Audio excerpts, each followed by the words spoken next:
Hello everyone, my name is Gabriele Machado and I'm the president of the first International Integrative Medical Congress. We are so happy to have you here today. Before we get started, I just want to give you a little backstory of how our dream came true.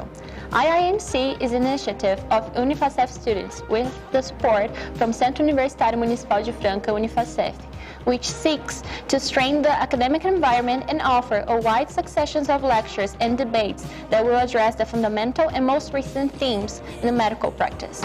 We started this dream as we would in 2019, although we were looking in the wrong direction. During the pandemic, all professionals weren't able to talk to their patient, client, or student in person. We spent almost a year and a half inside our home. Furthermore, if we want to help the patient, if we want to give them the right recommendation, we had to be where they were, and we had to connect to them some way, somehow. And that way was social media.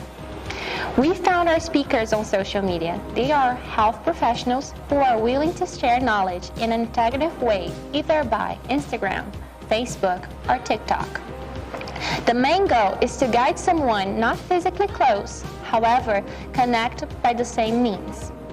That is the goal of our Congress.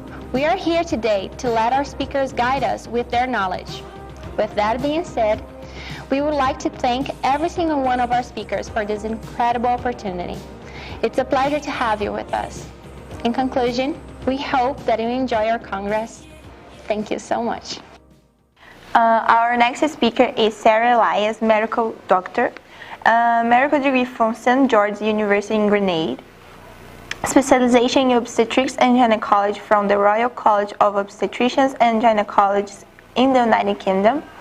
Currently works in the obstetrics and gynecology department of San Fernando General Hospital, and she aims to make a quality difference to patient care by adding value to the delivery of service as a medical practitioner, with the hope of ultimate contribution to the improvement of women's health in Trinidad and Tobago.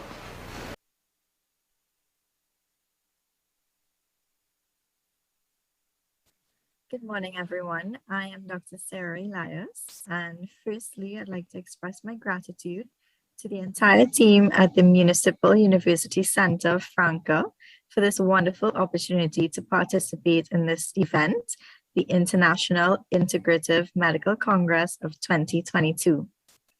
Such events are so important as it allows medical students as well as healthcare professionals from all over the world to connect and discuss, exchange ideas as well as thoughts on fundamental issues and themes throughout our profession. It's only by sharing these experiences that we are then able to grow and be better equipped to care for our patients. So today I thought I would share with you a fairly interesting case, which I recently came across in our clinic, and it highlighted some very important learning points for our team, and hopefully those learning points will resonate with our audience today. So just a bit about myself. I graduated from medical school in St. George's University, Grenada, which is in the West Indies. I completed my clinical rotations at the Kent and Canterbury Hospital in Canterbury, and then the Royal Hampshire County Hospital in Winchester, both in the United Kingdom. Then I went on to complete my internship and OBGYN residency at San Fernando General Hospital in San Fernando, Trinidad. And I completed my OBGYN specialization with the Royal College of Obstetricians and Gynecologists in the United Kingdom. There are no financial conflicts to disclose in this presentation. It is meant for educational and informational purposes only and should not be construed as medical advice. Consent has also been obtained from the patient to use her medical records as well as any photographs you may see throughout the presentation, and these are to be used for educational and research purposes only.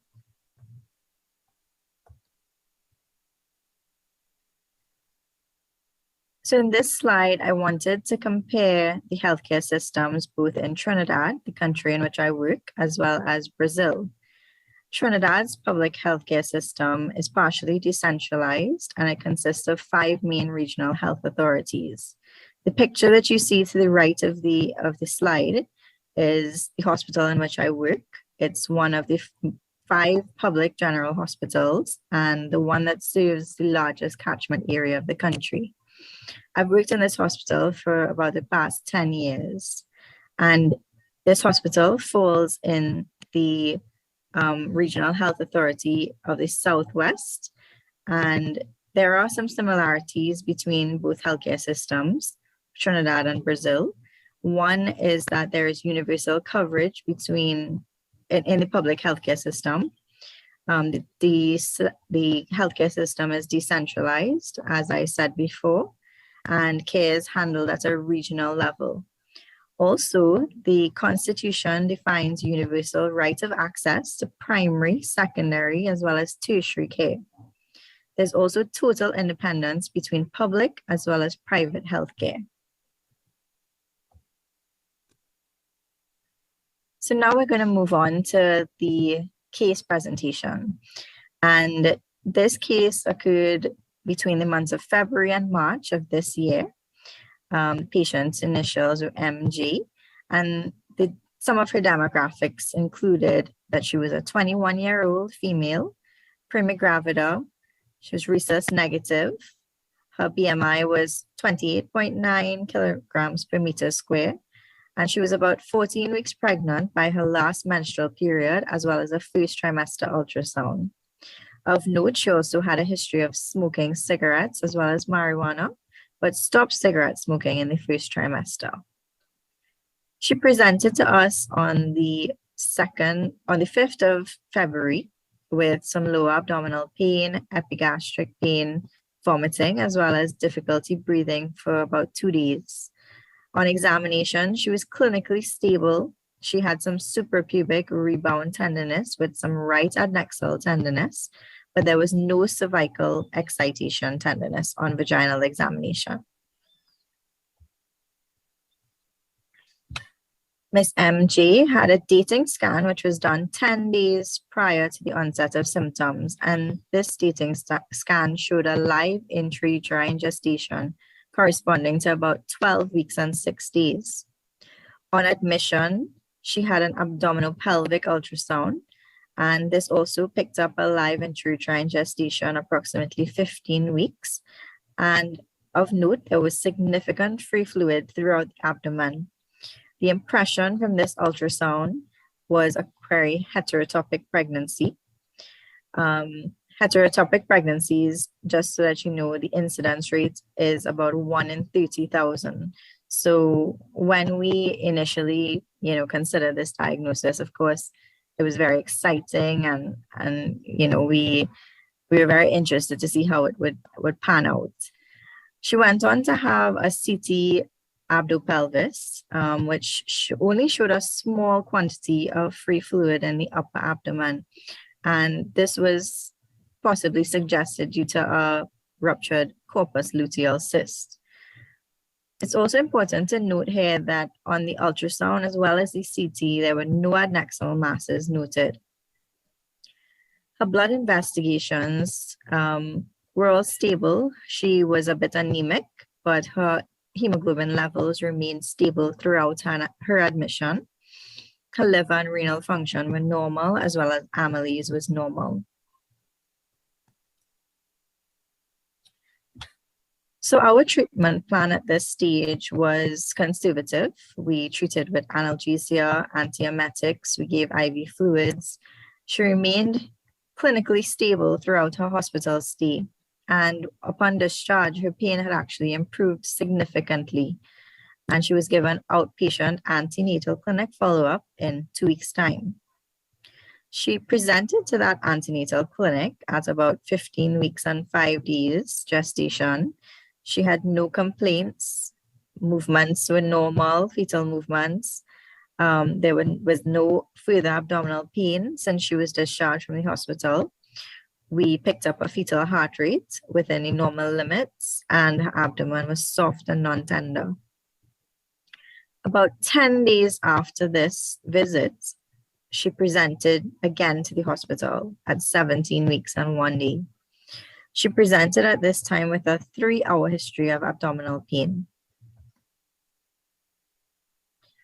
Examination findings, vitals were normal. The abdomen was soft, but tender with some voluntary guarding. There was no rebound tenderness. Her uterus was about an 18-week size uterus, which is consistent with her dates. And her vaginal examination was unremarkable. She had imaging done. She had an abdominal pelvic ultrasound, which detected mild free fluid in the upper abdomen. Again, a single live intrauterine gestation with a mean gestational age of about 17 weeks and 5 days, and a fetal weight of about 210 grams. There was an area of fluid which was noted posterior to the placenta, and it was suggested to be a hematoma. This was measuring about 1.3 centimeters. All her blood investigations all remained within normal limits as well. So we treated with analgesia, again, IV fluids. She had a catheter placed, and we wanted to get a general surgery input because of her repeated admissions for abdominal pain, which was quite vague, and we couldn't actually pinpoint a cause for it. She had hemoglobin levels which were still stable, but at some point in her admission, she complained of an increase in the severity of her abdominal pain. And there was also an episode of coffee ground vomitus. She was tachycardic, and her abdomen became acute. We decided at this point to repeat a pelvic ultrasound, and a full blood count was done again. Ultrasound findings at this stage picked up moderate abdominal pelvic free fluid noted in Morrison's pouch, the splenorenal recess, along the paracolic gutters, and in the pelvis. Liver, pancreas, and spleen, kidneys all were unremarkable. And again, we picked up a single live intrauterine gestation. Her full blood count, however, revealed a severe anemia, a hemoglobin level of 6.6, and this is a 2 gram per deciliter drop from her initial H hemoglobin.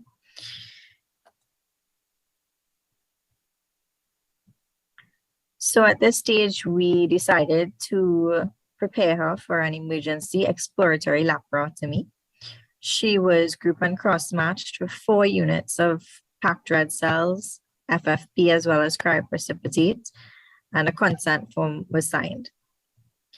Intraoperatively, we detected a ruptured left uterine cornua or interstitium.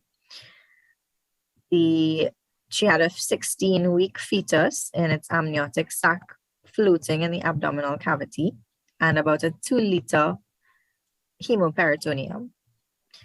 Both the fallopian tubes and ovaries were normal in appearance. So post-op, the patient was transfused with 3 units of red cells, 4 units of FFP. She was given tranexamic acid because of the massive blood loss. An abdominal drain was left in situ, and she was treated with antibiotics as well as VTE thromboprophylaxis. So these are some pics from the intraoperative findings. On the far left, we can see the ruptured corneal region of the uterus. To the middle, we can see the fetus in its amniotic sac. And to the far right, we can see the repair that was done to the left corneal region of the uterus. So for this surgery, because she had a ruptured ectopic, the surgery done was actually a corneal resection or excision and repair.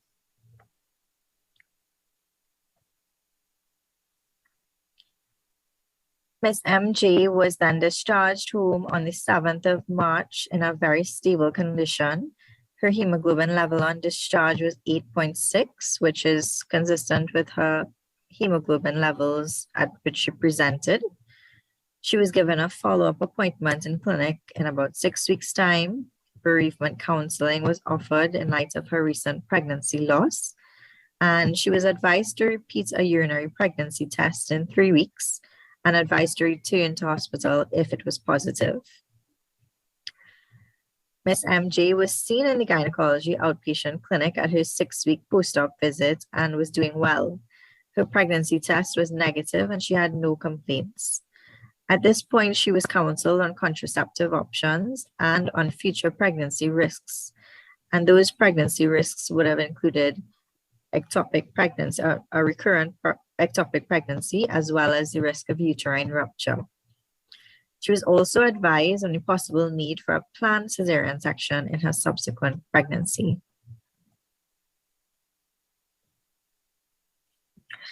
All right, so we're moving on to the discussion of the case. And this is a case of a ruptured interstitial ectopic pregnancy. And by definition, an interstitial pregnancy is a pregnancy that is implanted in the proximal portion of the fallopian tube. And this part of the fallopian tube penetrates the uterine myometrium. This part of the tube is about 2 centimeters long and about 0.7 millimeters wide, but it has a very winding course, and the entire part of this tube is surrounded by myometrium. Historically, the terms interstitial as well as corneal ectopic pregnancies were used interchangeably, but this is quite erroneous, since a corneal ectopic pregnancy is actually described as a pregnancy that is implanted in either one horn of a bicornuate uterus or rudimentary horn of a unicornuate uterus. Or sometimes you can have a uterus that is partially septated or septated, and the pregnancy is implanted in the lateral half of the septated uterus. The incidence of these pregnancies is about 1 to 6.3%, and the average age at which these pregnancies present is between 7 to 12 weeks. And the reason that it presents so late on, as in our case, is the ability of the myometrium to distend, and that allows the gestation to advance well into the second trimester. Approximately 40% of deaths from ectopic pregnancies result from corneal ruptures. And it's because of the difficulty in diagnosing this type of pregnancy and the resulting delay in treatment that the mortality rate remains quite high, sometimes in the range of between 2 to 2.5%. And this rate is actually approximately 7 times higher than that of other ectopic pregnancies. There's also a very abundant blood supply to this part of the uterus from both the uterine as well as the ovarian vessels. And as such, a ruptured ectopic pregnancy occurring in this region can lead to massive maternal hemorrhage, hypovolemic shock, as well as maternal death.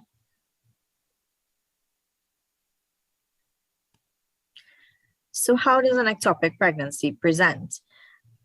An interstitial ectopic pregnancy doesn't present any different to a normal ectopic pregnancy in any other parts. So it would present with symptoms such as abdominal or pelvic pain, vaginal bleeding, shoulder tip pain, and other symptoms that may actually mimic other conditions, such as GI symptoms, urinary symptoms, rectal pressure, and signs of shock such as dizziness, fainting, and syncope. On physical examination, the patient may have rebound abdominal tenderness, cervical motion tenderness on vaginal examination. She may have pallor, the abdomen may be distended or enlarged beyond the calculated gestational age, as well as there may be tachycardia and hypotension.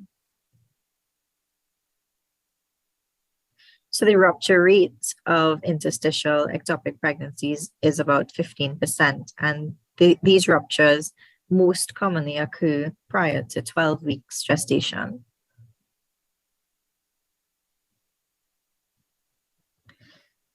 So how do we make a diagnosis? The initial diagnosis is always made based on clinical evaluation of a patient. And this is evaluation of signs and symptoms, but you have to also look at some of the risk factors. And the risk factors for interstitial ectopic pregnancies are the same as for other ectopic pregnancies. Some of these would include a history of a previous ectopic, smoking, any assisted reproductive techniques, pelvic inflammatory disease, if a pregnancy occurred with an intrauterine device in situ, or endometriosis. There are some ultrasound criteria that we can use to diagnose interstitial ectopic pregnancies. But the ultrasound diagnosis, poses a great challenge, and this is because of its location. The ultrasound criteria that is described on this slide is usually only notable in the first trimester before the enlargement of the gestational sac. And at an advanced gestation, the gestational sac can actually be located above the uterine fundus and mistaken for an eccentric intrauterine pregnancy. However, in the first trimester, some of the signs that we can look out for in ultrasound are an empty uterus, a separate gestational sac that can be seen less than 1 centimeter from the most lateral edge of the uterine cavity, a thin myometrial lining, so less than 5 millimeters in all planes surrounding the gestational sac, as well as the interstitial line sign. This picture to the right is an ultrasound image of showing the interstitial line sign. And it's a hyperechoic line which extends from the central uterine cavity to the outer margin of the gestational sac. And it has a sensitivity of about 80% and a specificity of about 98%. We can also use 3D ultrasound or MRI to confirm the findings and avoid any misdiagnosis. In the event of any clinical suspicion of an interstitial ectopic pregnancy, a serum HCG test should also be carried out to assist with management options. The HCG may not help much with diagnosis of an interstitial ectopic pregnancy, since the levels may actually mimic an intrauterine pregnancy. So the HCG test at this stage would more be helpful in management. This wasn't done in our case because of the ultrasound as well as CT findings of a live second trimester intrauterine gestation. So the decision in terms of type of management of these pregnancies is dependent on the clinical presentation of the patient, the size of or gestational age of the pregnancy, the presence of any fetal cardiac activity, as well as the initial serum HCG level.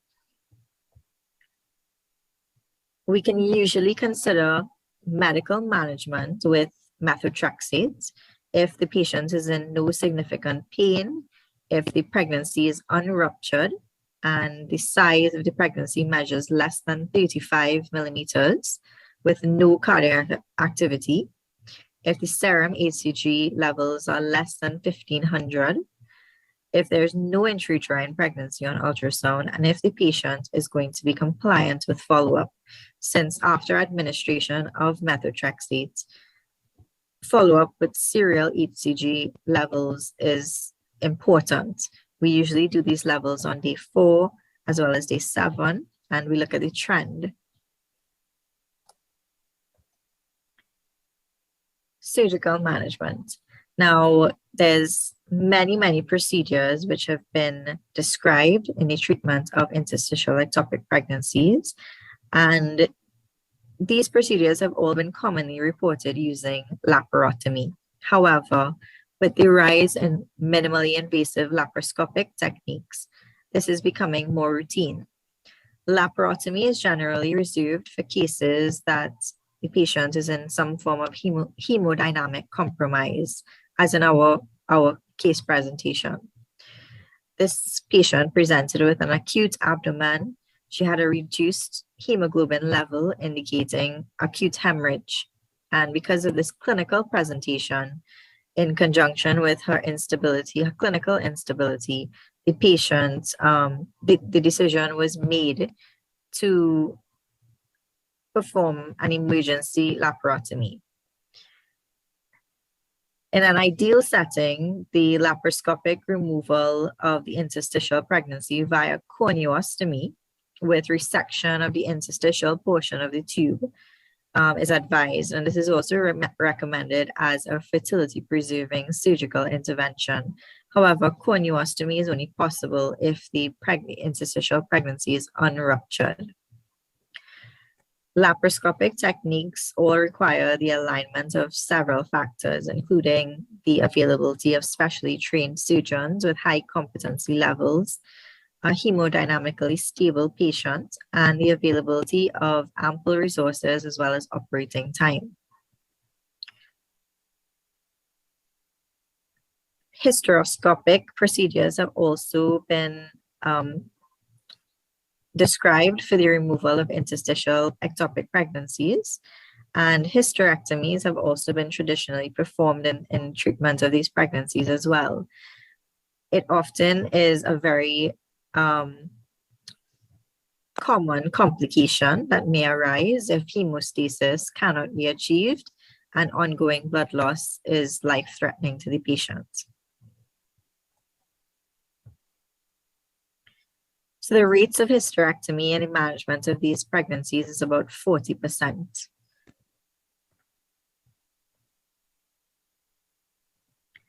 There was a study done in about 75 patients with interstitial pregnancies who underwent either corneal resection or corneostomy, and the success rates were both comparable. Corneostomy is associated with reduced operating time, and the rates of persistent trophoblastic tissue were similar. Now remember, corneostomy would ideally be performed in a pregnancy that is unruptured and less than about 35 millimeters in size. In our case, a midline incision was made due to the uterine size as well as gestational age of the pregnancy, and this facilitated exteriorization of the uterus and repair, and also the evacuation of the gestational sac with the fetus. Corneal resection and repair with hemostasis, achieved by a multi-layer suturing technique as used in our case, is also described, and vasopressin or uterine artery ligation can be utilized to prevent excessive blood loss.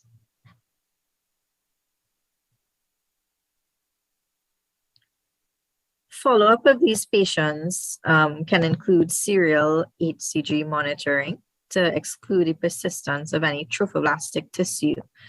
If this persistent trophoblastic tissue is untreated, it can then advance to gestational trophoblastic neoplasia. So the negative UPT pregnancy test that was done 3 weeks post-op in this case excluded any persistence of trophoblastic tissue.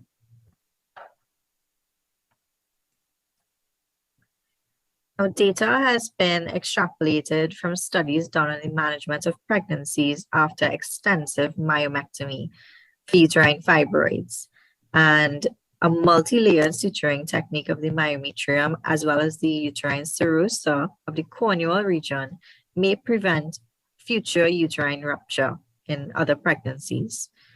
These risks, however, have to be discussed with the patient, and close antenatal monitoring of these patients with previous interstitial pregnancies is needed, since the complications may include recurrence, uterine rupture, morbidly adherent placenta, such as placenta percreta, increta, accreta, or even placenta previa, as well as preterm birth. Most studies have shown that the optimum mode of delivery is via an elective cesarean section between 36 to 37 weeks of gestation.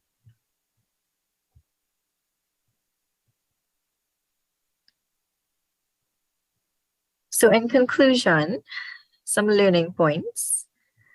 Differential diagnosis is so important. This case highlights that because you should always maintain a high index of suspicion in a patient with multiple presentations due to unresolving symptoms. Early presentation is also key. This patient's late presentation at rupture led to a large corneal defect as well as significant intra-abdominal hemorrhage. Early detection. Fortunately, there was no maternal mortality associated with this case. However, an earlier diagnosis could have possibly allowed for the option of medical management if the criteria were met in this case. So in the case we just saw, the clinical presentation and assessment of the patient initially did not align with the outcome of the imaging investigations. In a medical setting, sometimes there's an over-reliance on results of biochemical investigations or imaging investigations to come up with a diagnosis. And let's face it, sometimes as doctors, we will be stumped. Clinical assessment is key, and we should always keep all differential diagnoses in mind, even the rarest of ones. Always have a high index of suspicion and question everything. Nothing is set in stone, and guidelines will always just be guidelines. Usually the patient is your most important guide to solving the problem. So I wanted to close with this particular quote I came across, and I thought it to be so impactful and hope it resonates with our students today. It's so easy to get lost within the tons of pages we have to sit through as students, but always keep your purpose and your vision in focus. The chapter that you're learning today is going to save someone's life tomorrow. Thank you, everyone.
I really don't know. Hi, Dr. Sarah. Hi. Hi. Good morning. Good morning. Thank you so much for your lecture and for being here with us. Now No problem. we have 15 minutes for question and answer, and I will start with the first one, okay? Okay. So, is there any risk group with a greater predisposition to interstitial ectopic pregnancy so that a follow-up can be done before, during, and after pregnancy in an attempt to avoid a clinical picture as shown by you? So the risk factors for interstitial ectopic pregnancies, like I said, were the same for other ectopic pregnancies. So if someone presented with a history of interstitial ectopics, then you would be a little bit more on alert in the next pregnancy to make sure that this doesn't happen again. So it can be recurrent. There's also the risk factor of smoking. Age is also a risk factor. Any kind of IVF or assisted reproductive treatments.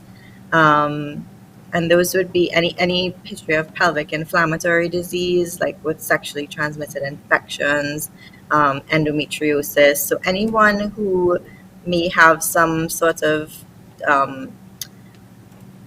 any sort of structural defects or adhesions or anything that may cause a pregnancy not to implant in its correct position. Okay, thank you. So the next question is, faced with the difficulties of clinical diagnosis due to the similarity of the interstitial ectopic pregnancy with the normal one and difficult characterization of ultrasonography, how to make a more accurate diagnosis so that the ideal conduct is not postponed? So that's actually the entire point of this whole presentation, because it's such a difficult diagnosis, to come across.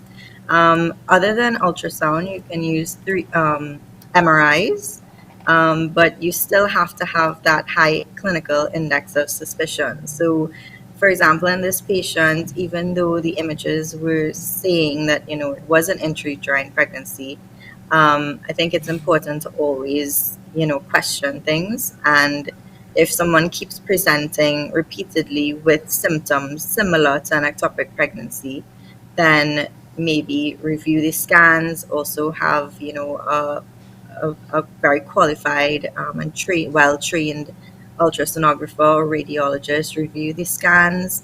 And if you're unsure, then go up to MRI. Okay, thank you. So the next question is, what are the side effects of clinical treatment with MTX? Can it predispose to a normal ectopic or interstitial pregnancy in the future? Are there any contraindications to this treatment? So methotrexate is actually an anti-rheumatic drug, and no, it doesn't predispose to an ectopic pregnancy in the future, but you have to be very careful when using methotrexate.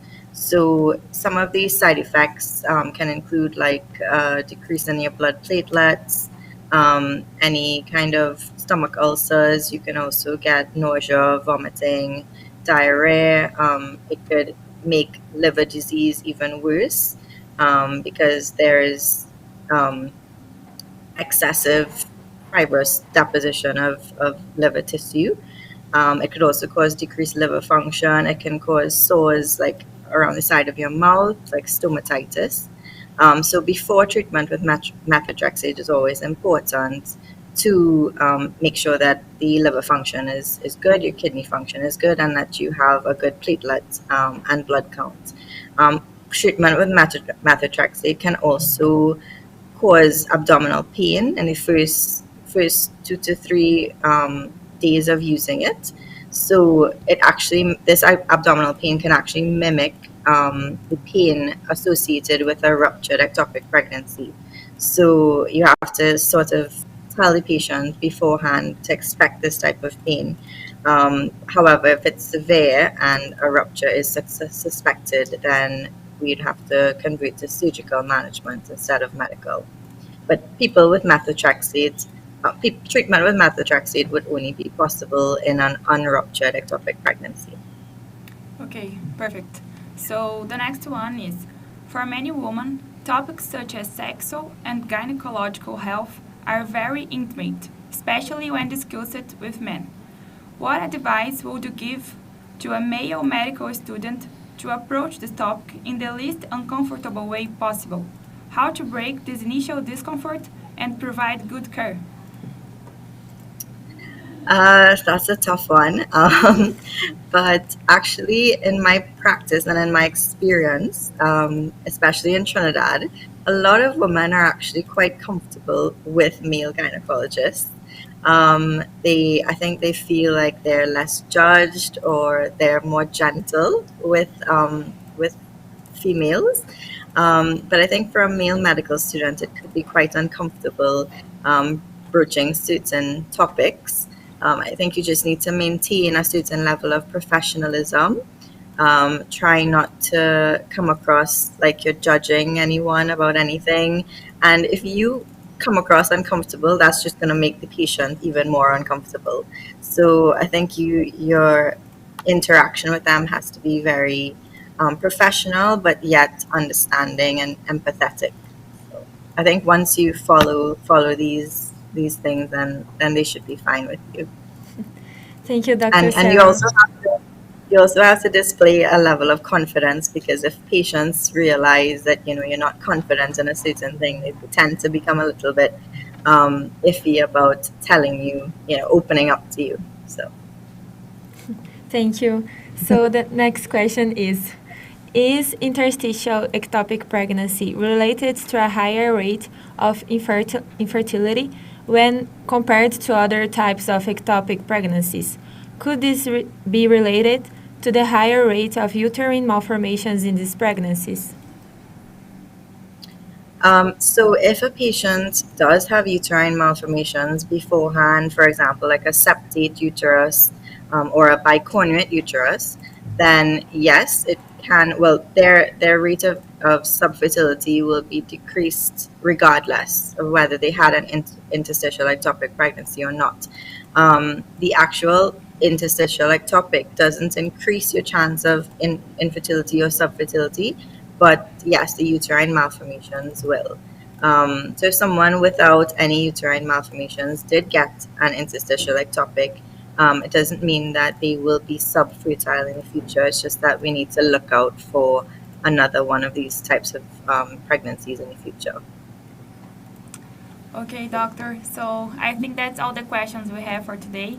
We want to Okay. thank you very much for being here. It was a pleasure to us, and we really hope to have you here in the next edition. Thank you very much. Thank you, Dr. Sarah. Thank you so much. Thank you so much. It was my pleasure. Thank you. Bye bye. Bye bye. See you. Bye.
Our next speaker is Dr. Alex de Souza.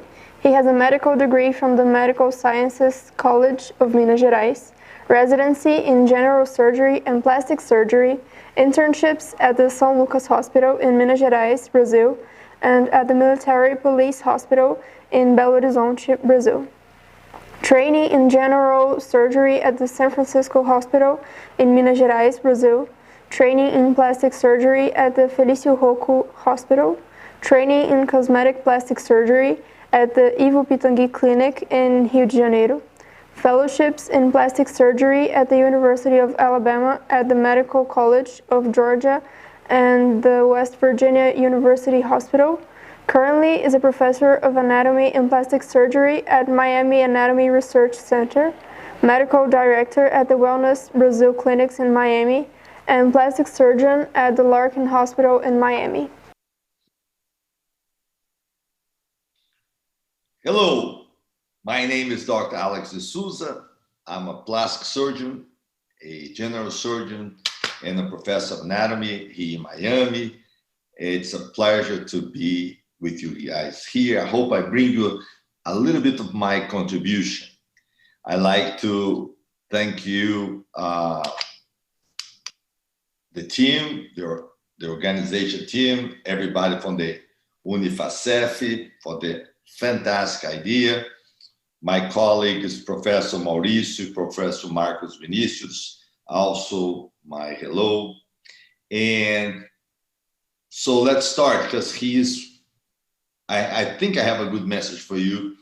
And this message is based in what I have done in the last 34 years. I learned a lot doing, I learned a lot study, of course, but I learned a lot teaching, because when we teach, we get the feedback from the student and shows what is more effect and what is not as effect. So today I'm going to talk about the rule of the anatomy, but a very different anatomy. I call the applied anatomy in fresh frozen cadavers especially, but the applied anatomy that now becomes applied physiology, applied biochemistry. I want you to see a very different type of anatomy. I want you to see a very different approach than you do on your first year. And I know you wish you have that when you're in your residence program. Imagine that you went to a party, maybe a New Year's Eve party, 6 years ago. Do you remember the clothes that you were wearing? Do you remember who were with you and what you were talking about? Maybe you do remember something, but it's very possible that you actually don't remember. And why I'm saying that? Because remember, when you study anatomy, which is the number one factor on the prevention of the medical mistakes, we call in Brazil the erro médico. Isn't that true? Very serious problem. Kill much more people than we wish we could. It's part of medicine, but maybe not. So because that, we focus on this new anatomy approach. There's a lot of new ways to teach. We are evolving. The way I learn medicine is probably not the way that you guys learn, but we still don't have the perfect curriculum. So we try to do, as a professor, we have what we call teaching responsibility. This is a very serious problem. A teaching responsibility is what makes you think about what you do, how you have learned, and how you're gonna teach, because that will make a big difference. So what we decide to do on this last 20 years is teach you a different approach, something that can give you a guide. That's what we call anatomy GPS. So going back to the New Year's Eve. So if you New Year's Eve, You don't remember anybody from that 6 years ago. So your problem the same. Do you remember everything you studied anatomy when you first year medical school? You didn't know why you studied that. You studied that to pass on the test, to be approved and come along with, oh, I'm done with anatomy, right? Remember that when you did the final test, little gincana, I bet you have that, and press the button and rotate, and you need to find where the little pin show. It's a nightmare. Oh, did you pass? Yes, I passed in anatomy. I'm done. No, you're not done. You're never gonna be done. The good news, anatomy is fabulous. The bad news is forever. I still study anatomy. It's hard. So what we realize is, what if you could have, when you study, an idea why you're studying for? And now that you're just hitting the residence program and try to be on your practice, wouldn't that be nice? Somebody come to you and just blow in your ears a little bit of the anatomy that you forgot. The 12 cranial nerves, the 43 nerves that innervates our body, the 327 pairs of skeletal muscles that we have. All those things. The eight substrates of the Krebs cycle. The structure acetylcholine, why it's so important, where acetylcholine is made, and why is glutamate is so important in your brain. You know, that's too many things you study, and you probably don't know, or you don't remember, or you could not connect the dots. That's why Anatomy GPS came, to try to teach a new approach. So let me show you a little bit about what Anatomy GPS is. Allow me here a second. I'm gonna try to share my screen with you guys. Let's see where we got that.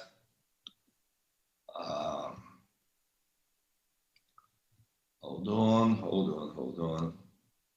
So allow me 1 minute to get us. There we go. There we go. I think now we get. Let's share the screen. Okay, here we go. All right, so let's go to our lecture. And again, thank you so much for everybody for the invitation. Here from Miami, Alex de Souza, President and CEO of Anatomy GPS. This is a new way to teach medicine. It's a new system where you use anatomy as a guide, just like you use a GPS. You know, it's amazing how much GPS has helped us, right? Because now we can find a place. You don't need to know the entire place. You're in the city, let's say if I go to Franca, never been there, I would love to go, and I'm looking for the Uni-FACEF, I don't need to know the whole city. I just need to go with my GPS. They'll let me drive through.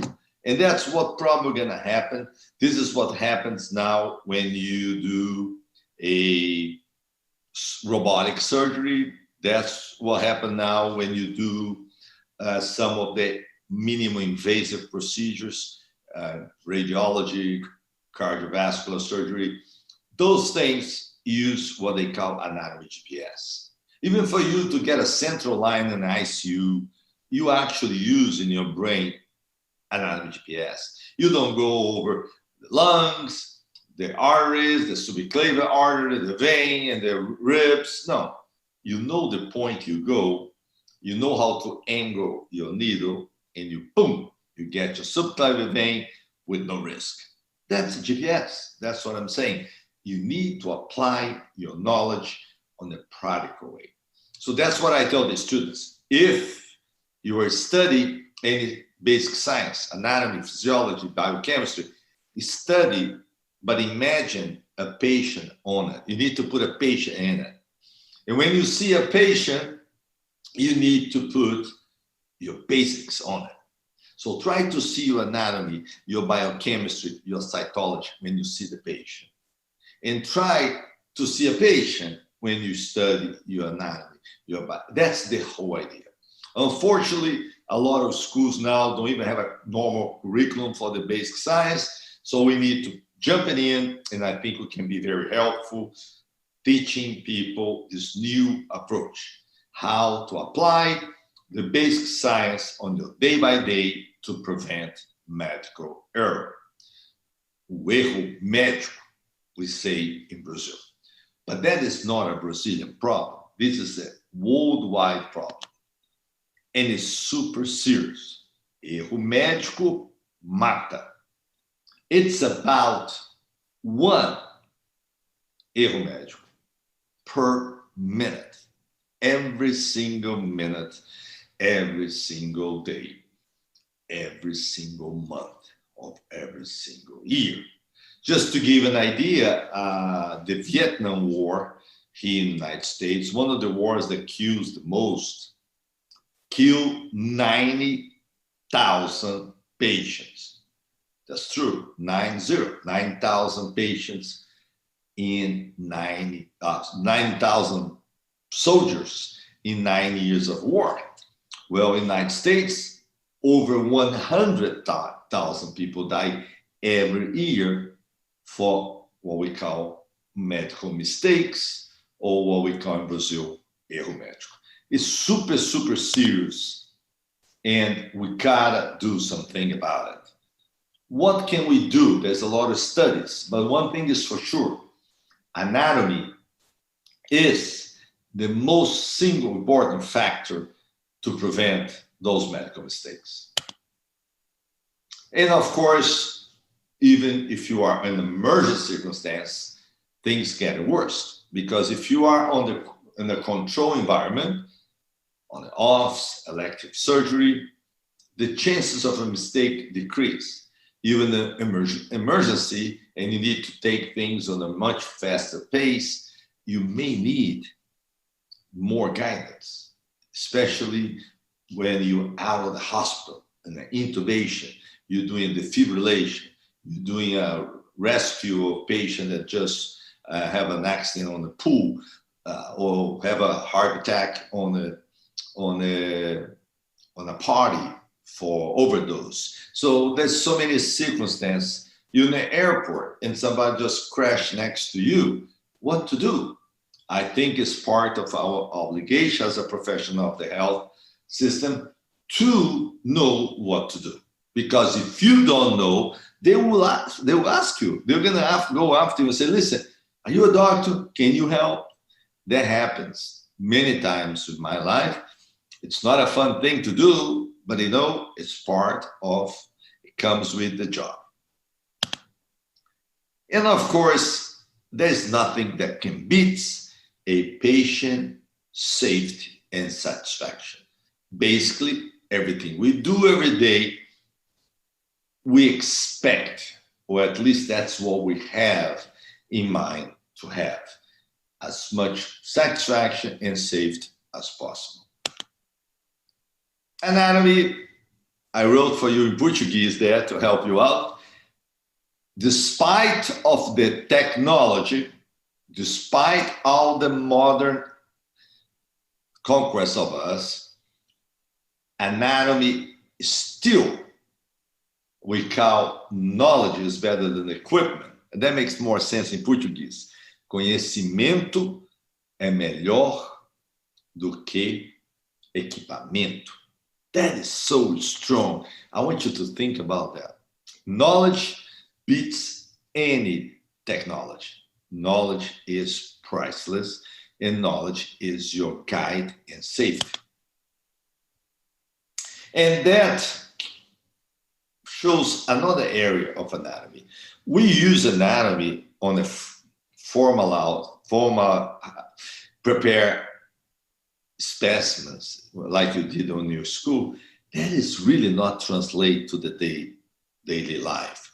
As a matter of fact, the more we develop, the health we get, we start to need anatomy of the health purpose. We used to the anatomy versus pathology.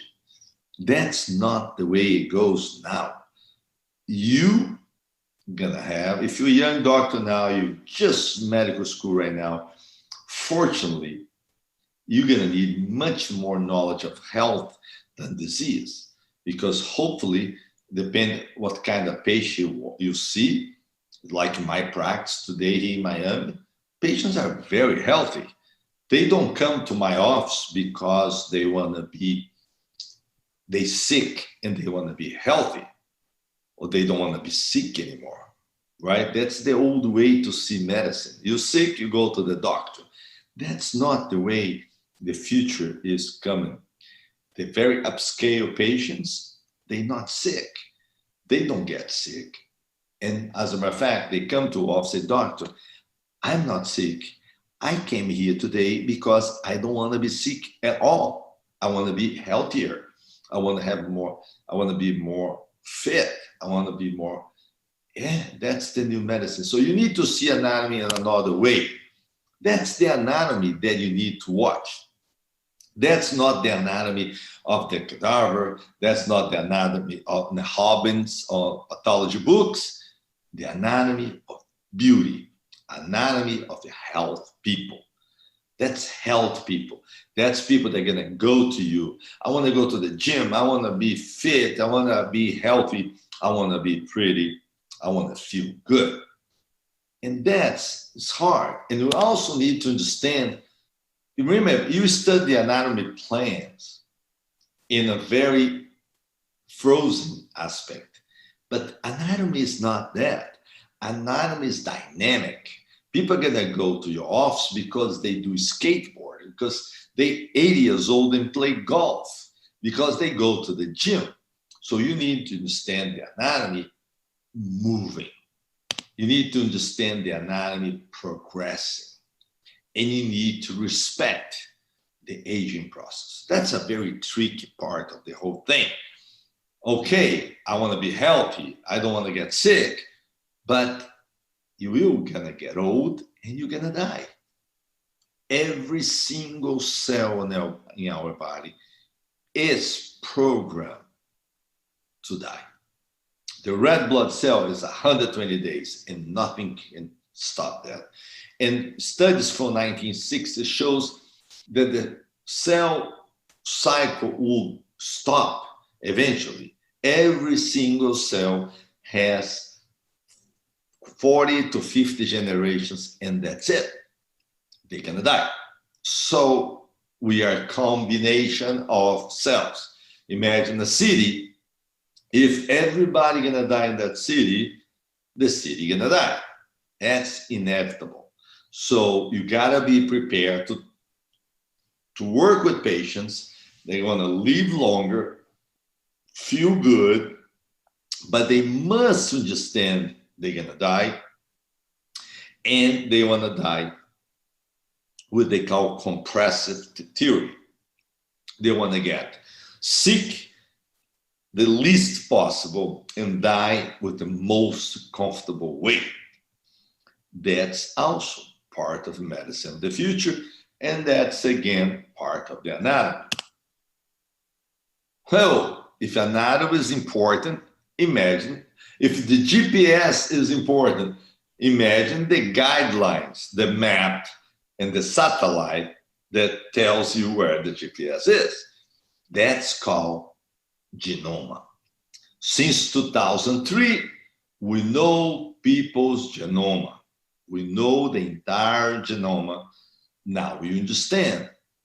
We're getting more and more knowledgeable of this blueprint that makes us what we are. And the more you know genetics, the better you can understand the anatomy, the better you understand the GPS, the better you treat your patients. And I understand, at least in my time, if anatomy, the students didn't know a lot, genetics is much less.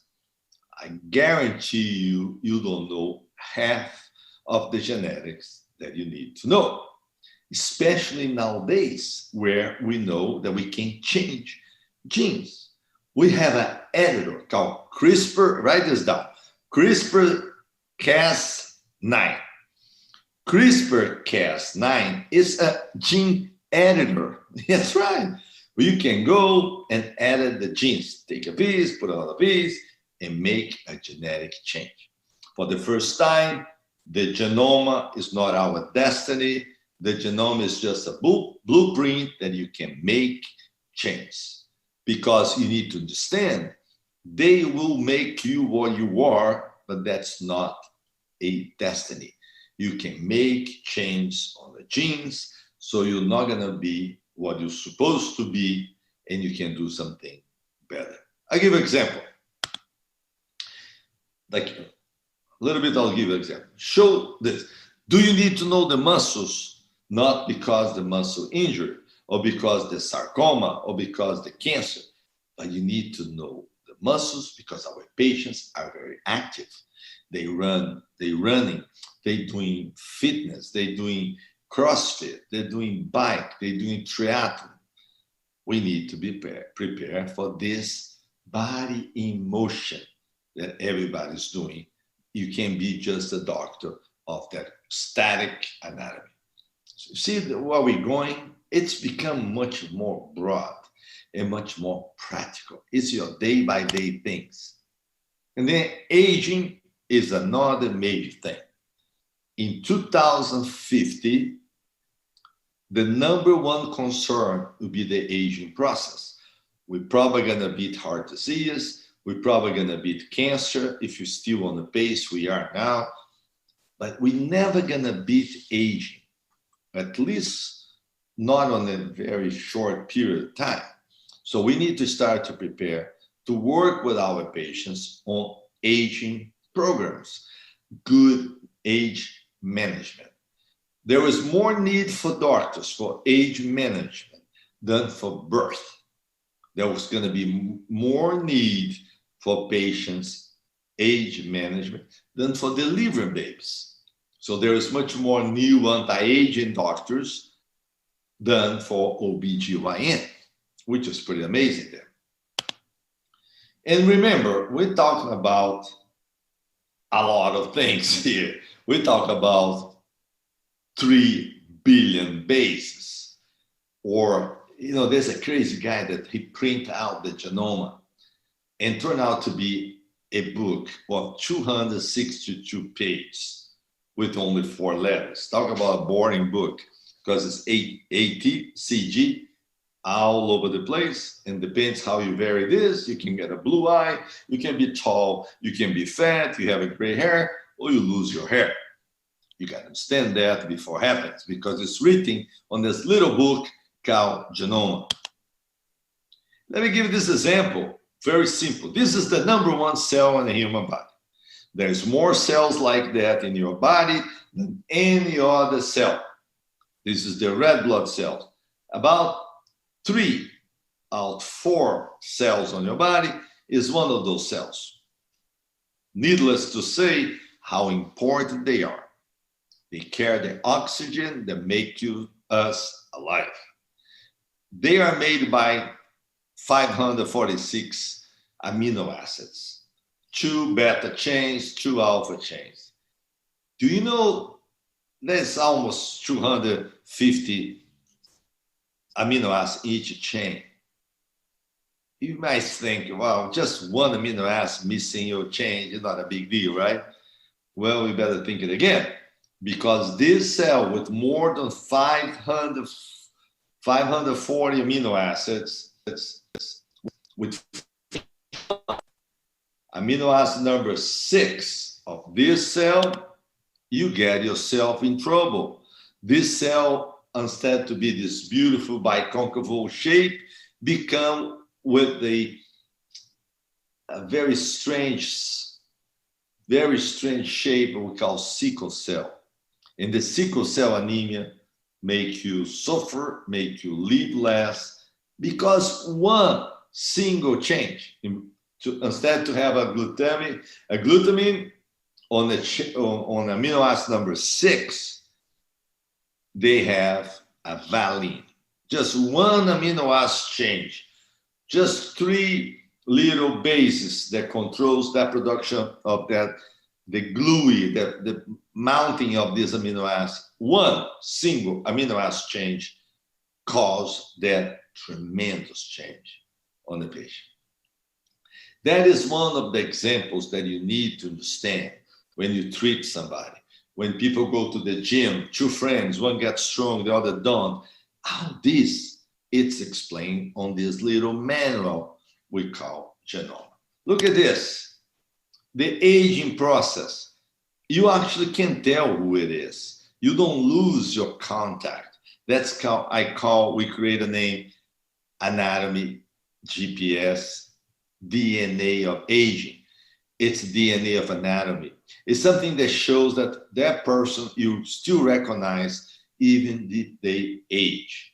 It's an anatomical relationship, extremely important. And it's funny because although there's 95 natural elements, chemical elements, this is our famous periodic table. You probably remember from the biochemistry class. 95 elements, 119 elements altogether, because some of the elements was created artificially. But let's say from the 95 that existed in our planet, only 6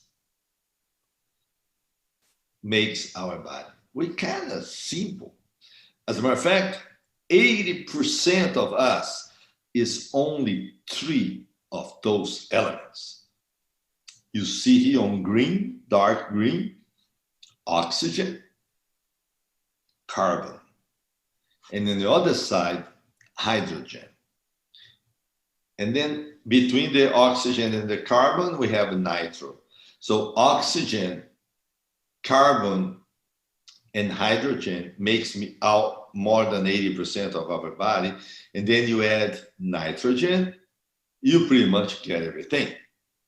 We also use on our liquid part, because our body has the solid part, and then there's a liquid part with the blood and the liquid on the lymphatic system. And for that, we use another 4 elements. You see here on the left side, there are metals.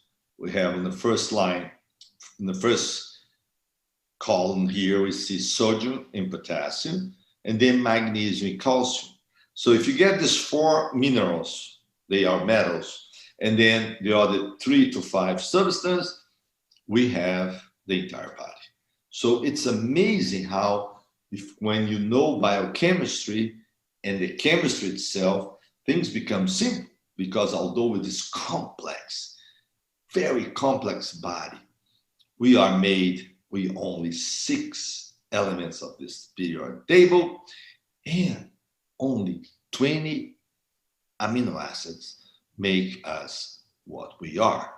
Every single organ in your body is made by protein with a combination only 20 amino acids. So when you know biochemistry, when you know a little bit of biophysics, you really understand how important it is the balance of those metals, sodium, potassium, magnesium, calcium, and you understand what the crucial rule on your life of the carbon and nitrogen, they make us what we are, the oxygen, they make us to be alive, and the hydrogen, perhaps the most important element in the sense that they make things happen.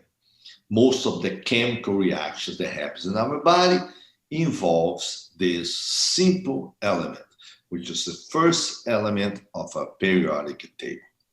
So folks, what I'm trying to show to you, it's why you need to see the basic science in a very different way.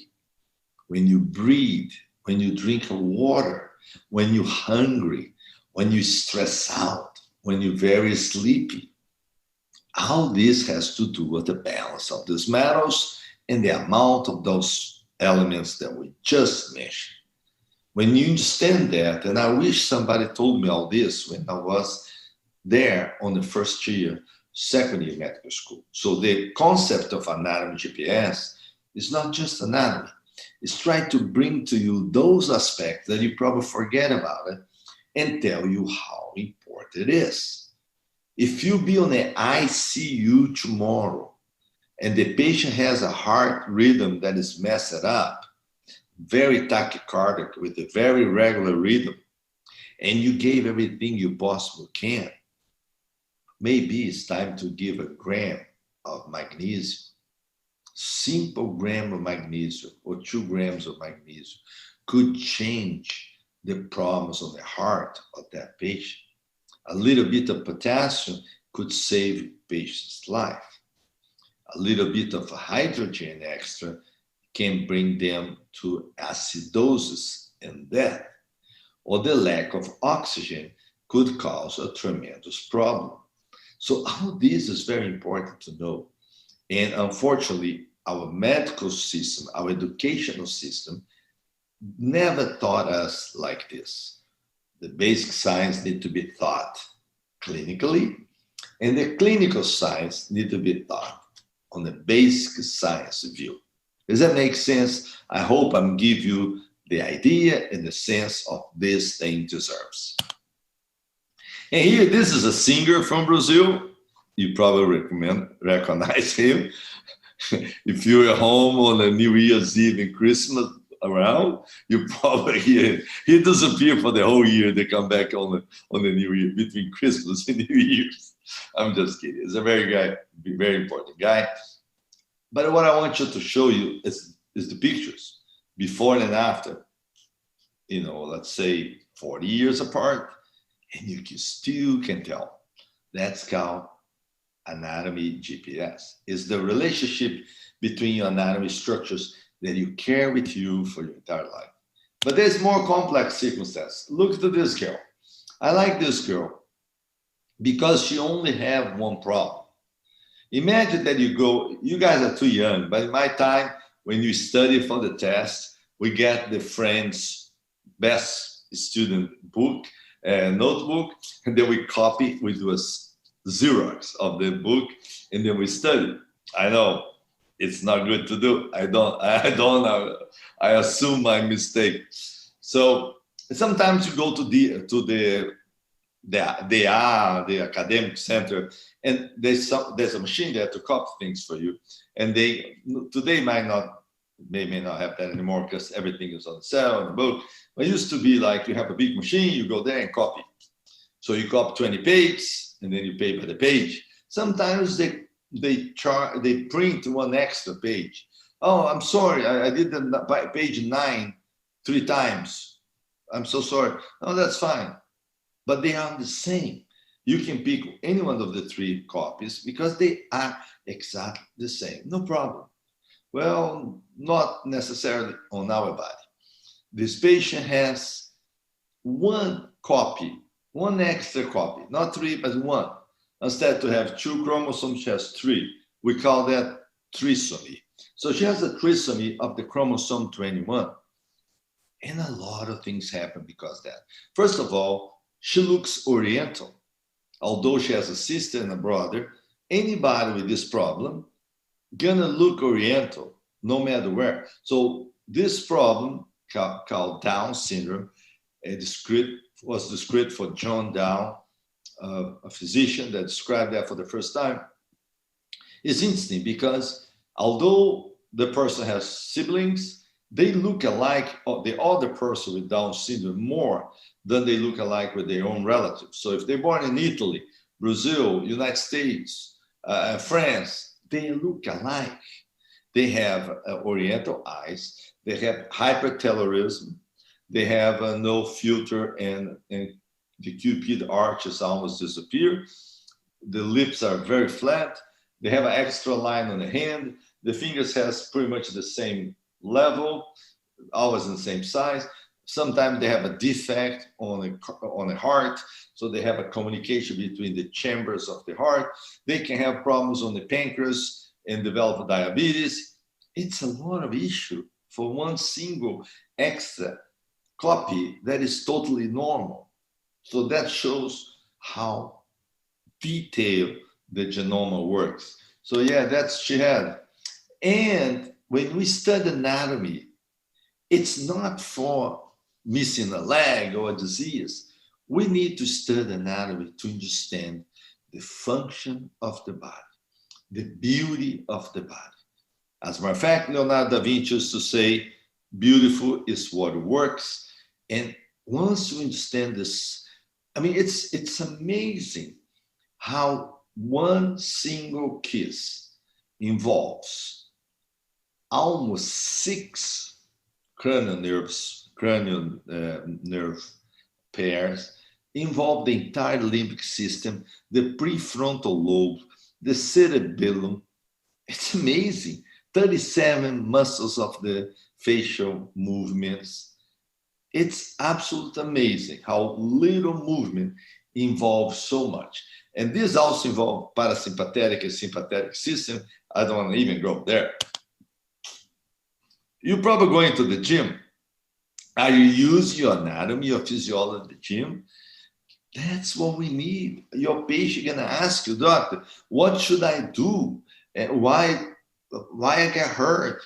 You see how the soccer players doing today. They don't get injured as much because they do a CK, they do a test. A blood test can tell you you're doing too much, you're doing too little. That's never been taught in the medical school, at least during my time. And you need to know because your patient was a doctor. I want a CK test because I'm afraid I'm going to injure. Those things are biochemistry 101. Apply to the day-by-day things. And then, of course, nothing is packed like a human body.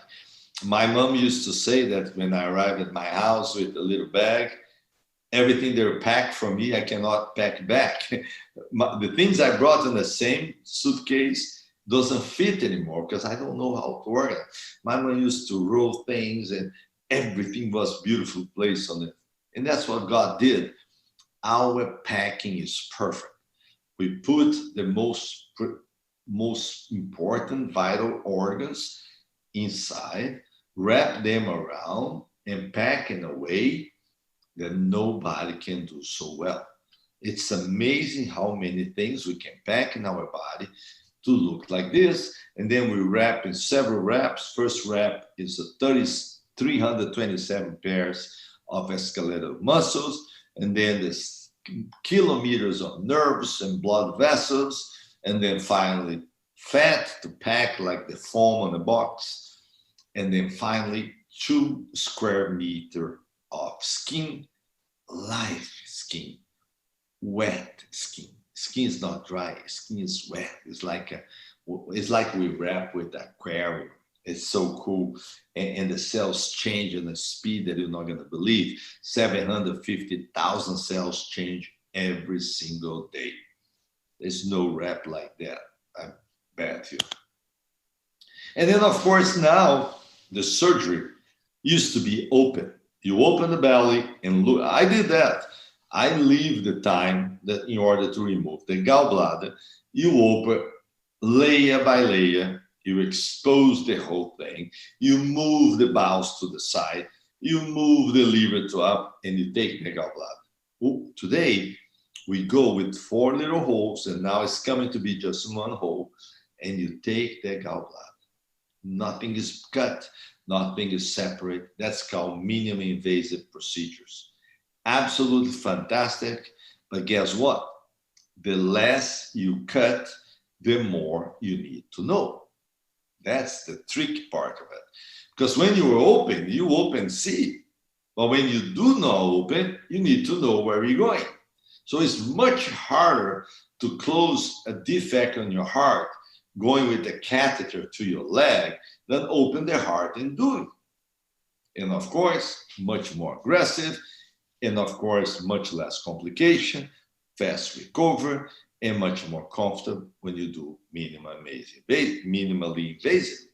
However, when you do minimally invasive, you need to know maximally anatomy because the more you don't see, the more you need to know. And that's, again, it's just like GPS.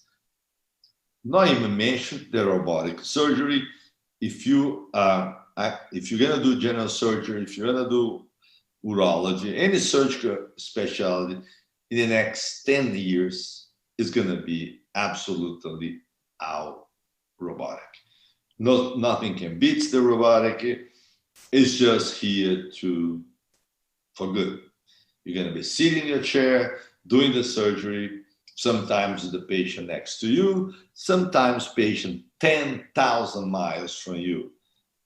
Can you imagine how cool it is? You're doing a case in Amazon jungle of a brain aneurysm and you're in Boston, Massachusetts. That's called global medicine. It's coming. It's already here. And of course, we learn a lot with aviation. I don't know if you know, most of the CRMs we call here, United States, we borrow from the aviation, the security protocols, checklists. So aviation teaches us a lot. And when you learn on this process, the anatomy GPS process, we short the learning curve. So when you short the learning curve, you decrease the amount of mistakes because you can put the professional optimal condition much faster. So this new education process is not just, oh, I wish I had. It's a must to have because the way, the pace the things are.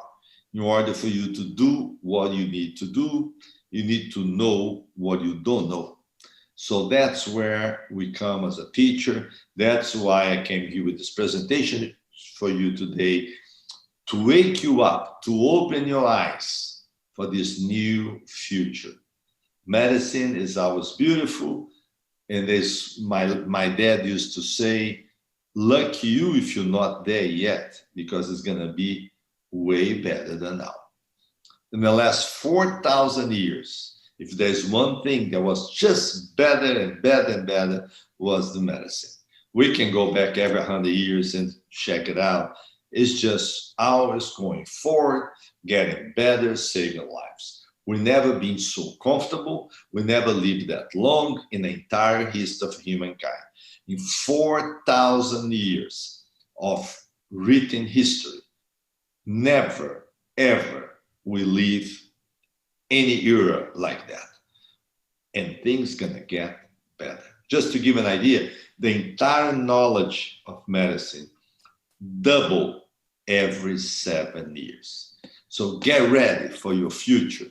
When you be there working, medicine be way better than that. But there's one thing, actually 3 things never gonna die.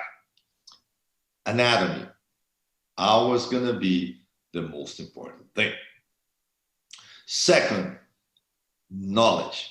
The more you know, I don't care how good the medicine gonna be, how technology we're gonna have, the more you know, better for you and even better for your patient.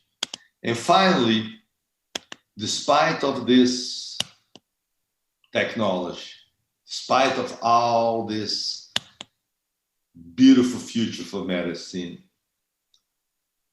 we're gonna be working details.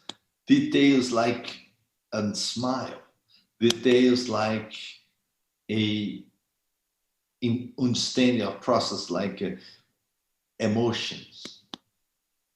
And when you know anatomy, you know this thing, why the eye is not red, just the white part, just the conjunctiva, the cornea area is not red. Do you know why? Can you tell why? That's anatomy, of course. There's no blood vessel in the cornea. If there's no blood vessel, there's no hyperemia. Simple, but knowledge. And of course, the more you know, the less damage you cause. And finally, one thing that we need to be aware, the buccomaxillofacial is doing beautiful things, and anatomy tells everything. If you do not know anatomy, you cannot do that surgery. That this surgery here. You cannot do that in anatomy. And even with the technology showing you the way, you still need to know the anatomy. If you don't know anatomy here, you have no idea what you're seeing. One of the most difficult things for radiologists is follow the high tech, the new advances in technology in radiology, and keep the anatomy fresh in mind. And of course, if you don't know anatomy, you're unable to reconstruct because trauma is going to be here. Trauma is here forever. And it's up to us, surgeons, to treat those patients, and technology doesn't do it. You need to have knowledge, not technology. The breast development, if you don't know anatomy, you cannot even reconstruct the breast or work or understand the aging process of the limb. And things like a brain tumor, now you use computers, high-tech robotics, a lot of people, a lot of lives has been saved. But I want to close this talk with a little humble thinking. There's technology, there's knowledge, there's anatomy, there's advances that just don't stop coming. Thank God. It was one time was the antibiotics, and then the lidocaine, and then the general anesthesia, and then it just keeps coming. It's so nice. A few years ago, for the first time, there was more people in the world living despite of a cancer than dying from cancer. This is how beautiful, and the future for you guys are fantastic.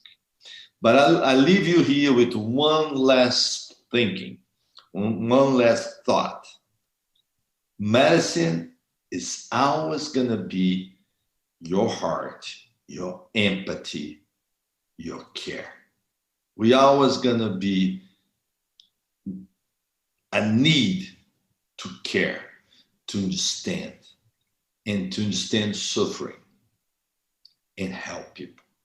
So please, please, please focus on your knowledge, focus on your technology, but do not let your heart to get hard. Hearts needs to remain soft. And this is a beautiful example. A brain tumor, and you know, the father did a tattoo. He cut his hair, make a tattoo imitating the incision of the tumor of the son. That son died. But this moment is magic. And you, us as a physician, we need to be prepared to receive those people, to suffer with those people, and understand and care for everybody. Because that's still the hardest and the most important rule of us as a physician. Thank you so much for your invitation. From Miami, I wish you all the best on your career. And I hope I gave you a little idea what we do at the Anatomy GPS and why anatomy remains super important. More important than anatomy, just your gut feeling. Thank you very much for all the Uni-FACEF group. Congratulations for this event, professors, organizers. It was a very, very pleasant experience for me. It's an honor to be here. And I'll be available for you guys for a few questions live from Miami. Thank you so much for the invitation.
Olá, pessoal. Oi, doutor. Oiê! Tudo bem? Tudo bem? Vocês estão me ouvindo bem? Sim. Sim, o senhor está ouvindo a gente? Sim. Primeiro, a gente gostaria de agradecer, né, a presença do senhor. Obrigada pela palestra. O pessoal gostou bastante, né? Depois, se o senhor até quiser olhar no chat, só elogios. E nós do Congresso também agradecemos pelo senhor conseguir estar aqui com a gente nesse tempinho ao vivo. Não, é um prazer poder fazer. Tá cortando um pouco. Tá cortando um pouquinho o seu áudio, doutor. Deixa eu ver se melhora aqui. Tá. Alô, alô. Vê se melhorou. Melhor. Ficou melhor, ficou ótimo. A gente está vivendo momentos complicados e isso afeta a nossa produção. Eu vejo muito isso. Outro dia um aluno falou assim, meu pai falou que pena que você está formando agora, porque na minha época era tão melhor. Isso não existe, né? Não existe. A época nossa é agora. E se alguém não tomar uma iniciativa como vocês tomaram, aí a gente não vai ter época mesmo. Então, parabéns. Esse tipo de congresso é fantástico e eu desejo muito sucesso a todos vocês na profissão. Muito obrigada, doutor. A gente separou algumas perguntas. Na hora que o senhor estiver pronto, a gente começa.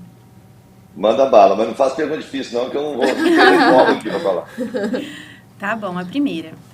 Doutor, o senhor falou sobre imaginar o paciente quando se está estudando anatomia e bioquímica, por exemplo.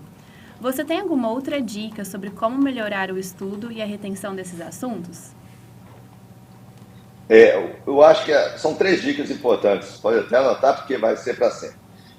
Existe um ditado na guerra que fala que é melhor você dividir para conquistar. O assunto é muito grande. Por exemplo, anatomia são 5.000 palavras, o equivalente a 3 idiomas. Então, se você não dividir, você não vai conseguir dominar. A questão da aplicação clínica, ela é fundamental. E é uma culpa, às vezes, do professor que não orientou o aluno a pensar clinicamente. Mas quando você pensa clinicamente, você tem o melhor resultado. Vou te dar um exemplo. Tem um estudo aqui nos Estados Unidos mostrando que alunos de medicina que tiveram experiência grave de saúde na família, com uma mãe doente, um avô doente, eles se tornaram melhores médicos. Eles tinham melhores notas. É difícil falar melhor médico, né? Mas tinham melhores rendimentos na escola. Então, isso mostra muito o propósito. Então, é importantíssimo que você coloque uma ideia clínica em tudo que você estude, por mais acadêmico que seja. Por exemplo, bioestatística, coloca algum caso, uma história, pandemia, um primo que não passou no teste da Covid. Então, você tem que sempre associar com coisas clínicas, dividir o conteúdo para poder ficar fácil de reter e não ter aquele estresse querendo aprender. O maior inimigo de querer aprender é querer aprender. Tem que deixar que a coisa entre normalmente, é um processo bioquímico de retenção, deixa acontecer, virar DNA e repetir. Tudo que você sabe, estude de novo. Tudo que você já sabe, estude de novo. É a melhor maneira de reter. Certo. A segunda pergunta é: qual é a sua maior dificuldade como professor de anatomia? Eu acho que é tentar mostrar para o aluno por que ele está aprendendo aquela estrutura.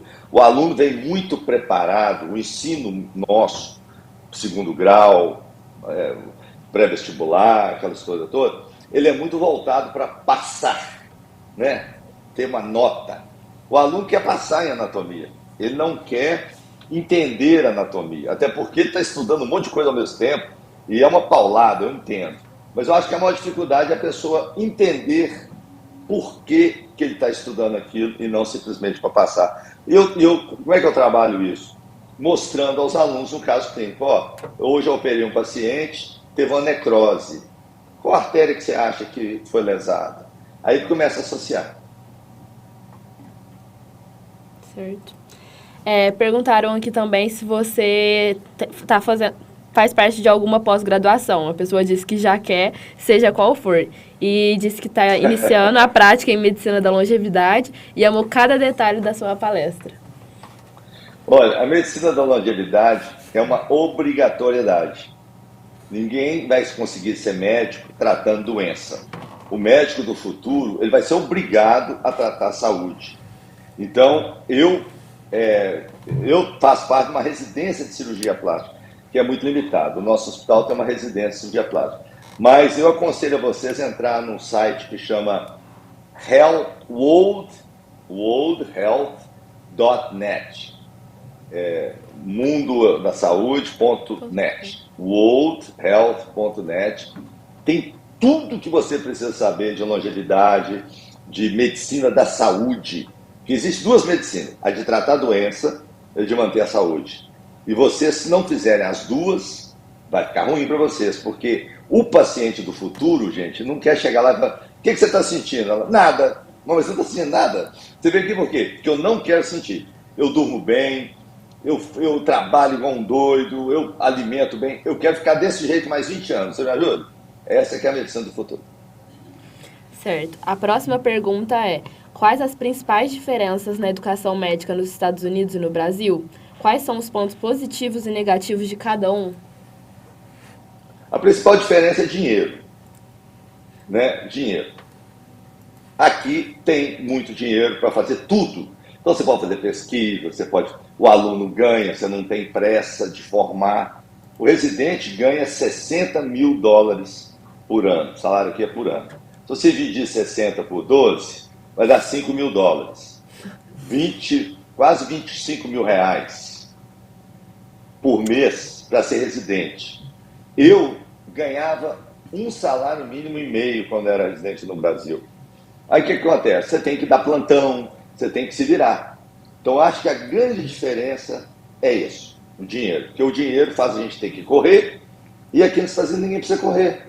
Eu vejo meu filho aqui, meu filho quer fazer mestrado antes, depois doutorado. Meu filho, você não vai formar, não? Então assim, eu acho que essa é a grande diferença. Embora não é uma limitação, entenda você.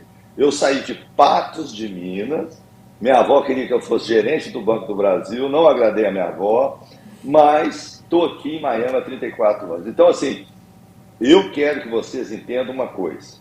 A medicina é globalizada antes mesmo de globalização ser chique. A medicina é globalizada. O apêndice é do lado direito no Japão, na China, em Belo Horizonte, em Paz de Minas às vezes é do lado esquerdo, mas não é culpa nossa. Então, assim, é muito importante vocês entenderem isso. Não aceite nenhum obstáculo como limitação para o seu sonho.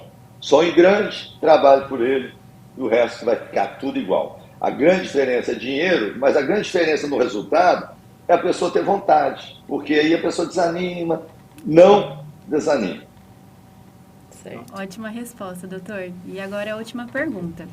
Seguindo uma das temáticas do Congresso, gostaria de saber do senhor quais as principais habilidades que devem ser desenvolvidas por um estudante de medicina com o fim de dar conta de todas essas mudanças projetadas para o futuro da profissão. Melhor dizendo, se o senhor pudesse fazer novamente a sua graduação, sabendo o que sabe hoje, em quais pontos investiria como prioridade? Eu acho que compaixão. O médico que tem compaixão, ele é um grande médico em qualquer lugar do mundo, porque a nossa medicina foi criada na compaixão. Você ter empatia pelo paciente. Então, eu acho que ficaria a empatia como a coisa mais importante. Se alguém tivesse me falado que o paciente leva da gente não é nem a cirurgia, é aquele momento de experiência de troca entre você e o paciente, que é incrível, é maravilhoso. A pessoa deixa você entrar na vida dela, coisa que ela não mostra para o marido, para o pai, para a mãe. Para você, ela mostra. Para você, ela fala. Eu acho que está acabando um pouco, sabe? A gente está ficando muito preocupado com a gente e está deixando de preocupar com o paciente. Saber muito é ótimo. Saber operar é ótimo. Mas tem muito médico que sabe muito e sabe operar que não é um bom médico, porque ele não tem compaixão. Então, eu acho assim, não deixe seu coração ficar duro por causa do curso de anatomia. Eu acho que se esse fosse o negócio, eu fiquei muito tempo preocupado em ser um grande professor e tal, e eu deixei de tratar os pacientes com o carinho que eles merecem durante muitos anos. eu queria ficar rico, eu queria ficar famoso. Quando a gente é jovem, a gente é bobo. Mas você pode ser bobo e ter um coração. Então, se eu posso dar um conselho, não deixe o seu coração ficar duro. Muito obrigada, doutor. Eu acho que todo mundo ficou até com o coração até mole agora com essas respostas do senhor. E a gente agradece novamente. É uma honra estar com você aqui. E a gente espera estar com você de novo ano que vem, no nosso congresso. Contem comigo. E vou deixar com você só uma frase. Quando eu estava no primeiro ano de medicina, fui eleito presidente do DA, na época chamava DA. E na época a gente preocupava com anatomia. Eu comprei um cadáver. Foi o primeiro DA a ter um cadáver no Brasil. A gente tinha o próprio cadáver no DA. Então, eu fiz um plásticozinho para colocar no carro, para vender, para juntar dinheiro para a comissão de formatura. Esse plástico era um plástico branco, bonitinho, pequenininho, escrito assim: medicina, a arte de se manter acesa a chama. Então, eu gostaria de deixar aqui essa mensagem. Não deixe a chama apagar, nem do seu lado e nem do lado da paciente. Muito obrigado pelo convite, fiquei muito honrado. Sucesso na profissão de vocês. Obrigada, muito obrigada. Doutor. Tchau.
Eu ganhei nada.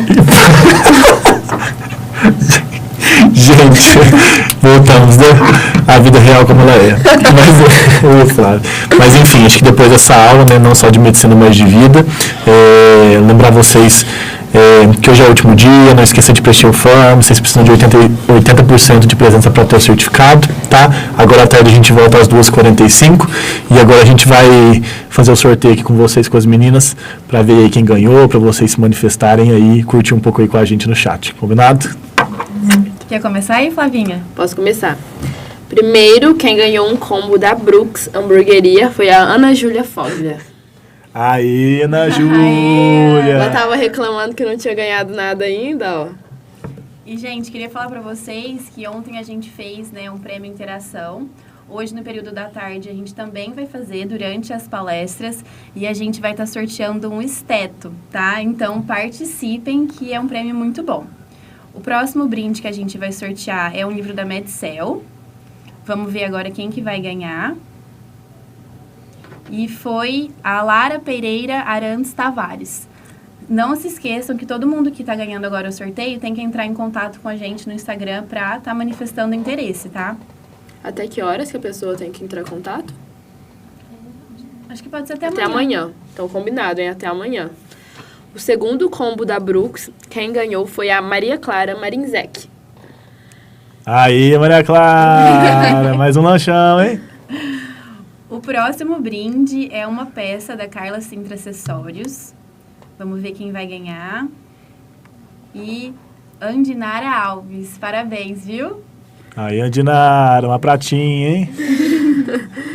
Agora é um cupom de desconto de 40% da Lutierna, que são velas aromáticas. E quem ganhou foi o Matheus Alvarenga. Aí, Matheus, aproveitar hoje, hein?